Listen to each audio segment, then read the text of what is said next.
The 5,000 people want to check in. Janet, what's Chance your got a plan? plan. Hey guys, how's it Hey, going? Hi Ian. good. How are you? Good. All right, let's do it. So Dante Davis, unmute yourself. We're coming to you.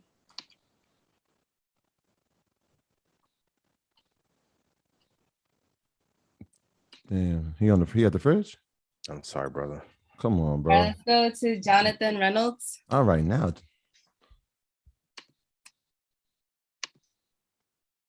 Uh-oh, there you go. John, what's up? What's going on? Y'all, can y'all hear me? Yeah, we hear you Yes, brother. perfect. How you doing? I'm doing good, doing good. I just want to say real quick, I appreciate everything y'all doing, man. I appreciate you. Appreciate you, man. Appreciate you. Thank you. But yeah, I just had a quick question. Yeah, I have two kids. My son about to turn 1 next week, and my daughter, she's about to be 3 in a couple months. I was thinking of looking into opening up custodial accounts for both of them. I figured that would be a better way than in the 529, because I figured I had more flexibility with that one versus like, having to use it for college fund, like having to use it the 529 funds only for college. So I was thinking about investing. I was looking at what stocks I wanted to go ahead and invest in for that, right? So I was looking into SPY and QQQ, and my plan then too was going to go ahead and like try to look at like adding to those positions as it drops below the 20 EMA, because I noticed that both of those tend to really respect that position versus just straight up dollar cost averaging every month. I kind of wanted to know what your thoughts on that kind of strategy. We have an amazing advisor here, but if I can tell you, if your son's going to be 1, because Xander's birthday is coming up in February, I would just make sure that it's automated, that a certain amount goes in. My guy posted this the other day and I reposted it, but if you put 2,100 in for your kids and never touch it again, they'll clear $1 million on their own. The 20 EMA is great, but sometimes they can get close to it and not touch it. The best thing you can do is literally just buy every month, make it the first bill. And by the time your child is 7, their college will be paid for and grad school. So sometimes as traders, we get so caught up in the indicators and talking, because we all want that high and that dopamine hit to hit a home run. Investing and money making should be really boring, that it's so streamlined that you almost don't even have to think about it. Because sometimes I waited for it to touch a 100 EMA or 72 and it did not touch that place or get filled. The automation is the most important thing about it. And this is what I've done for my son, and the boy, okay. When I say the boy got his own money, the boy got his own money. So, yeah. Okay, I appreciate that, man. I definitely appreciate that. No problem. Appreciate you, bro. Thank you for the question. All right, let's try Dante again. I think I clicked the wrong name. That might have been an issue. Oh, he wasn't at the fridge. Unmute yourself, please, Dante. We're coming to you. Oh, he's on. And yeah, Dante, how are you? One thing to keep in mind with the 529 is that you can use it for other things besides just college, like any form of education. So private school, prep school. So they changed that law a few years ago. Trump, when he was in office, changed that law where it used to just be for college, but now you can actually use it for any education, high school. So that's something to keep in mind for parents. What's going on, brother? Dante, what's up, man? What's good, fellas? First of all, brother? We thought you went to the fridge, man, but you here. No, I was right here. Janet got it under control. So, no, I just first, before I ask this question, I want to say I've been watching y'all since Trapper came on. I thought it was revolutionary when he was speaking about being in prison, learning about investing in stocks. I also called Ian when he was in the preacher suit. Hey. And, I just want to say you fellas has done something awesome for the community and the culture, and I appreciate you, brother. Funny. Thank you, brother. You made my night. Love, bro. That made me laugh for real. Thank you. And let the Lord say, go ahead. The preacher suit and the director's chair. Oh yeah, he official. It's all good. But my question is, with inflation being transitory, COVID variants, supply chain issues, and a lack of labor force, how do you think industrials and consumer staples would do on the back end of this year? In particular, Nike. Good question. Good question. You guys want to take it first? Nike. Yeah, I mean, I'm invested in consumer staples. And so it'll be interesting, man, because Nike did well inside of the pandemic. Why? They had a strong online presence, unlike some of these other brands. And so when we saw them at 99, and you know, I was like, listen, this is a place we need to get in because of their strong online presence. Their app game is ridiculous, even though nobody ever gets any sneakers on the app. They sold more and saw their revenue go up because of it. Like you said, outside of Apple, one of the strongest brands, and so Nike's one of those strong ones that, you know, if you're in it, stay in it. But yeah, I'm heavy in consumer staples right now, and so is one of these things that is wording. Josh Brown, we gotta get him back on. When he was like, that's my guy. the wording on a lot of these ETFs and sectors is kind of is interesting, because to me, Nike is a consumer discretionary, not consumer staple. Consumer staple, food, drugs, beverages, tobacco, basic household products. So it's interesting. That's what I meant. I meant consumer discretionary. I'm sorry. Okay. so Yeah. XOY. Okay. Yeah. Okay. Consumer discretionary. Because I mean, for some people it's a staple. Like Troy. That's It's a For fact. culture, it is. Yeah. No, it's a staple, bro. Trust me. Yeah. Consumer discretionary. Okay. Yeah. So let's talk about that. Ian, what's your There's thoughts? nothing to worry about with Nike. If you go back to 2002, Nike was at $4.82. Oh my god. 2000 and let's see, 12, it was at $35. And then when Kaepernick did the ad, and everyone was like, "Yo, It's over." Kaepernick's gonna tear about." No, I was telling you guys to buy then. There are certain companies you don't have to worry about. Nike's one of them.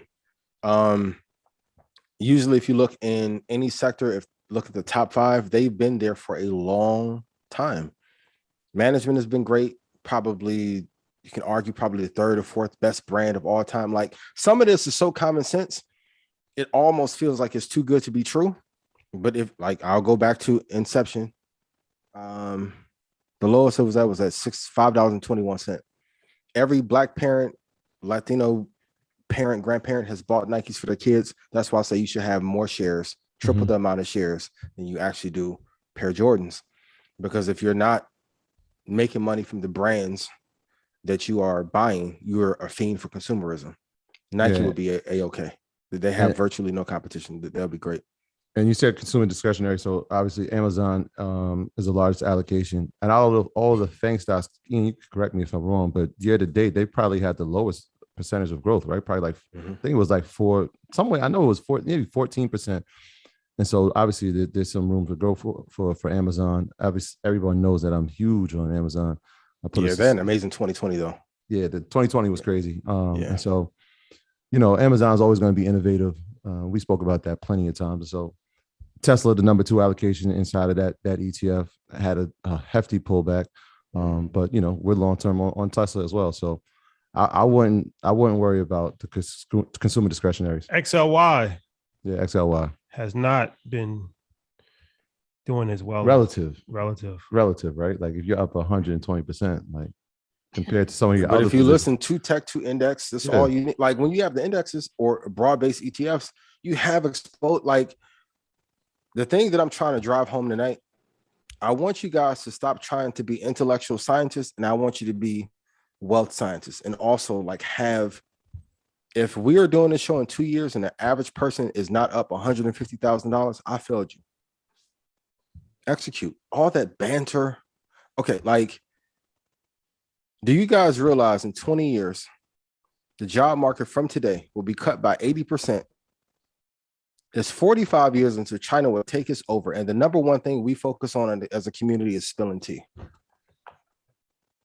There's no value in gossip. Who got us to gossip so much and not execute? It was not our community. Execute. There's no value in the virality that people are telling you to chase. I'm begging you to execute. That's it. The top companies that have been great, Apple's been great, Nike's been great. Like if you don't like Reebok, not as good. Adidas is solid. Like Home Depot, Lowe's, Costco, AMD, Sprint is terrible. Like this, it's a simple equation, but just go execute. Just go execute. You guys don't know where Jordan got the patent leather from for the 11s, but here you come to invest in like, well, I need to know about everything. Like when did Kathy Woods go to 7th grade and come up with buy the damn stocks? Or you don't even know what you're eating. Yep. Have no clue. You eating McDonald's hamburgers who knows what they put in those things, and it's like you taking your risk with that, but then as investing, it's like you want to You know, somebody eating a Because you burger don't right want to now, actually like, execute. Yeah, Shotty. That's real. Pink slime and fake food. Yeah. And then, we Yeah. pick we Yeah, pick and choose what we want to Yeah. examine. That's a fact. The convenience. Nobody really wants to look at this McDonald's situation. you guys have no clue what's in the Moderna vaccine and been like, well, you didn't get the vaccine. I'm like, I told you about Moderna. You don't think okay. Good stock, not putting it in my body. He ain't about to get Zoom cut off. Yeah, you about to, you about to Yo, get us. come on, man. the CDC listening. You Like, about, you damn. about to get us kicked off YouTube. Next question. Next question, please. Please. Well, All you right, get us kicked out of here. Evan Please, Campbell. Mike, edit that out. Unmute Don't put that in the yourself. clips. Please. What's going on, fellas? They're gonna sneak an ad in there just because. What's How are going on, you? bro? Devin, what's going on, man? Man, all is well, man. Bless. So I have a question. So if you have a buy and hold strategy, does it matter if you purchase a stock too high? If so, should I apply a sell stop to have downside protection? Man, okay. Welcome to the Hard Truth, co-executive produced by Troy and Rashad. If you are well capitalized, you shouldn't have a sell stop if you're in a non-volatile stock. Because what used to happen with me, let's say I put it at 15%, 20%, it'll clip me because I'm trying to protect my account, and then I miss out on 290%. On the other side, yeah. Yeah, like if you're in something volatile like TQQQ or something like that, or TVIX back in the day, maybe. But if you're in a quality company, you should look to add to. Now, can you buy too high? Yes, absolutely. If you have one in mind, I can tell you what too high is. Over a 5 or 10 year period, great. But it sucks when you have a great company and you bought it too high and it may take you 2 years or 18 months to get back to break even when you could have been up 25%. Well, So yes, oh, sorry. No, go ahead. Like for example, I got in at 118 with Apple. However, throughout time, I added more to the position, so it brought up my average cost. Yeah. So, I mean, I have a pretty solid portfolio. I have VOO, Disney, Facebook, and Apple. I believe in all of those companies in a long. 118 is an amazing entry. That's though. a great number. Yeah. I mean, like if you look the bottom of it was 116.35 in April. Yeah. So You're a master investor. Like what? Man, you good. Yeah. What? So yeah, if you wish you got in that 118, please put 118 in chat. That's a legendary. No, you're doing great. Appreciate you. That's a great number. That's a great number. Yeah, and every 5 years, Apple, do the homework, should range from 401% to like 513.2% over 5 years anyway. So yeah, you're good. But if your average price is like 150 or 149, I'll be like, that's tough. But 118 is great. And if Apple ever gets back down to 117.50, that's the area to load the boat, but 124.78 is the highest price I would get in for the long term. Write that down. Don't Jim. somebody gonna ask, where's I into Apple at? Right there. I don't even want to say. I got some Apple shares. You got quite a few. Yeah, I got quite a few at a really good price. Yeah. Prior to all this, I think my average is like 101, something like that. Yeah, Janet, don't tell anybody. Shout out to Apple, company. Job well done. Yeah. That's. Have you ever woke up and been worried about Apple? Never. Or you wake up with that beautiful smile, you know. Never. Yeah, no, that's my kid's account, and so I told you, 1,000 shares, $100. That's the goal, and so we're working toward that. I'm almost there. That's what's up. Yeah. There you have it, ladies and gentlemen. Appreciate you. Appreciate you, Devin. Let's get one more question if we can. All right, yeah. All right, Dara, we are coming to you. Unmute yourself, please. How's it going? Hey, what's going on? Yeah, we hear you. Hey, I just want to say thank you guys so much. I was homeless 2 years ago, and then I started listening to Market Mondays, and now I'm back on my feet again. Wow. So shooting is very, very important. You guys, they're not lying about that. Wow, congratulations. I'm honored. Have we met before? Yeah. In Cali, right? Yep. Yeah, That's yeah, me. yeah, yeah, yeah, yeah, yeah, yeah, yeah, yeah, yeah. In Yeah. LA, I So, remember. Out at the LA event. Yep. That's a yep. fact. Shout out to That Melrose. was a vibe. LA was a vibe. So I have another question for all you guys. So I was looking into the fire strategy, and I was wondering on you guys' thoughts utilizing the fire strategy with amazing companies. Oh, tell everyone what the fire strategy is, and then I'll dive in. Financial independence, retire early. The only thing I would say, if you're looking to retire early, begin planning now what you're going to do with that free time. As a person who has achieved financial freedom, what they do not tell you is if you don't have friends, family that are able to be there with you, you'll be bored out of your mind. You're almost putting yourself in solitary confinement. And it's a very lonely feeling to be financially free and nobody to share with. Now, I know some people are going to be like, oh, that's rich talk. I was broke as hell at one, like broke. Then you think money will fix everything, right? Then you get the money and be like, it's not what I thought it was. Begin planning today how you're going to spend your time. And most importantly for me, and you see me doing through action, is how are you going to help? That gives you the greatest joy. Like to hear you say what you said, it makes all the other BS worth it. Right. Yeah. So, and it's like, yeah, they wanted to. So it's like something we talked about before, just to kind of package it up, is focus on a few companies. This is what Ryan Leslie was saying. This is really a hedge fund approach, where focus on a few companies, not a lot. And if you're going to trade, only do a few trades, not a lot. 10 max. And pile in as much money as you possibly can into those long-term investments on an ongoing basis, on a monthly basis, ideally. And then, do the other portion of your investment portfolio into those trades, but focus more on the laser focused. And that's really, the goal to achieve financial freedom over the course of time.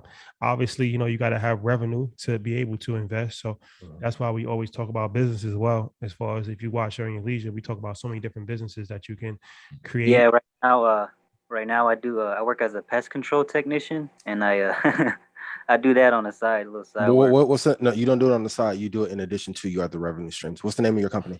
Because I want you guys to stop saying side hustle. Because even if you take 50% of that money and put it into quality companies, in 3 or 4 years, you're already tied in with fire. So you already know what the potential is. In 5 or 6 years, you can be at the goal that you want to be at and be on autopilot. But please tell people what your company is. So with the pest control industry, you can't really, say because I don't have the license, but I just do it, What city are you in? Long Beach, California. Summertime. Put it in the Zoom. Put it in the Zoom. Put it in the Put it in Zoom. there, man. Put in the Zoom chat. Shout out to the LBC. People might be interested in that. But yeah, so if you have 2 Tech, 2 Index, SBY, QQQ, Apple, Microsoft, that's just hypothetical portfolio that somebody could kind of mirror after. Put as much money as you possibly can in every single month into those, divided by 4, 25% of your portfolio into each one of those 4. If you're into trading, you put a portion into, some trades, maybe one trade a month or two trades a month, nothing too crazy. And just keep piling money into that. And over the course of time, you'll have you guys will get rich.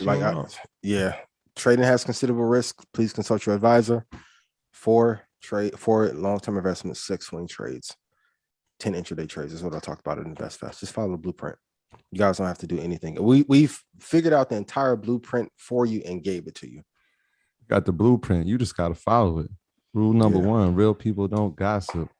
Rule number 2, on EYL, you got to watch it. Hey.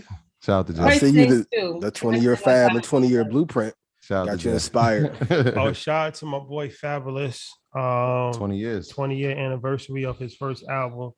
And he posted on Instagram the Invest Fest pictures.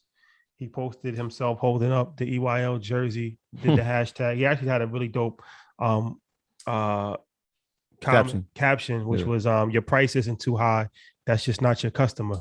Hashtag Invest Fest. So thank you, John. I'm gonna raise these prices. Appreciate you dealing. Shout out to Fab, man. Yeah. Yeah, and we would be remiss if we did not acknowledge today, 25 years ago, we lost the great Tupac Shakur, Man. September 13th, 1996. I'll never forget the day, the time, or the moment. So rest in peace to Pac. His legacy obviously lives on through all the work that we do, for sure, and all the work that a lot of us do out here. We from that generation. And we would also be remiss if we did not acknowledge probably the most influential hip-hop artist, second to Jay, of our lives, and that is Nasir Jones. Tomorrow is his birthday. He will be turning 48. So shout out to Nas. The seat is waiting for you, NAS. The seat is waiting for you. Join Queensbridge Ventures whole squad. Yeah, I mean, Queensbridge Ventures, we could have a whole conversation. So shout out to Nas. Tomorrow's his birthday. Shout out to Swiss. Yesterday was his birthday. Happy birthday to Swiss and the whole team. Happy birthday to Swiss. Happy birthday to Nas. Rest in peace to Tupac. Rest in peace to everybody that was in the towers or on the plane in 9/11. That was a couple of days ago. That was the 20th anniversary of 9/11. So yeah, those are definitely moments in history for sure. Yeah, and our thoughts and prayers go to anybody that was affected by Ida. People are still trying to clean up from the effects of that, and so our thoughts and prayers go to everybody who's been affected. If there's any way we can help, you just let us know. And I want to just take a moment to recognize it is National Suicide Prevention Month. And so I want people to make sure, I know we say it every episode, but actually really do it, apply it, reach out to somebody. Like I said, you never know what one conversation can do to the trajectory of somebody's life. So go through your phone, go through your contacts. So you haven't spoken to in a while, and just reach out, check in on people, because again, we need each other. And Ian, you brought up something very, very important. You said, like, even at this level, you fight for the freedom until you've done it, and now you're the only one who has the freedom. And so it can become very lonely in that space. And so please check on everybody. Money is not the end all be all. And so please do us that favor, and do yourselves that favor as well. And everybody's going through something. I'm going to cut you off, regardless if you're rich, poor, good relationship, bad relationship. Like the depressive state from COVID is not over. I don't know one person who isn't going through something. Please call and check on your people. Please. Yeah, very, very important. Very, very important. On a lighter note, shout out to Benny the Butcher. I was listening to Burden of Proof, and that album is very underrated. It's actually it's actually an excellent body of work, and I was extremely impressed. I actually reached out to him a few weeks ago. I told him I really was a big fan of his music. He told me he appreciated it. But I really like what Griselda has going on. And I like their merch situation. Shout out to Westside Gun. Brilliant. Conway. Yeah. Benny, I really like Benny. He's a very nostalgic artist. That nostalgic New York feel from the 90s. So I wanted to just throw that out there because I was listening to his album all day today, and I really, really enjoyed it. And I don't enjoy a lot of music these days. Yeah. So for me to say that, it really means something. And shout out to AZ, my favorite of all time. That's your favorite? Yeah, Do or Die. So yeah, Do or Die hard. Do or Die 2 drop. Yeah, part 2 drop on Friday. So shout out to Sosa. That's my guy. Yeah. Yes. Yeah. Little hip hop moment. Conversation. Yeah. Griselda is a classic example of staying in your lane and not changing styles. Like a lot of times people end up missing their moment because they're trying to copy somebody else. And when that style was not the most popular, they stayed with it. And when lyrics kind of got watered down, they filled the gap. A lot of times I tell you guys, like, some of the best lessons that you can get come from music. I know some of you guys ask, like, why do we cover rap? And some of the best lessons in business building you will get from music. Like if you go look with how Suge built Death Row, made a lot of mistakes, but arguably at one point in time, Suge had one of the biggest brands in the history of music in his possession. Undeniable. You have to learn and use all these, lessons from Nipsey and Tupac and, Dre to your advantage. So I'll say that. Can I give out a book recommendation based on the kind of conversation we had on Zoom the other day? Oh yeah, come on, let's do it real quick. Book from Jason Calacanis on angel investing. It's a great book. So for those of you that are interested in investing in the angel space, it's a good book to read. Called Angel. Called Angel. Yeah. Yes. Yeah. And real quick, shout out to our brother King Arthur, a regular contributor to Market Mondays. Our thoughts and prayers are with you, my brother. Yeah, man, we keep you in our thoughts, and we actually spoke. So hold your head. And again, our thoughts and prayers from Earn Your Leisure, and of course, I gotta reach out. I didn't even know. Yeah. All right, man. Another Market Mondays.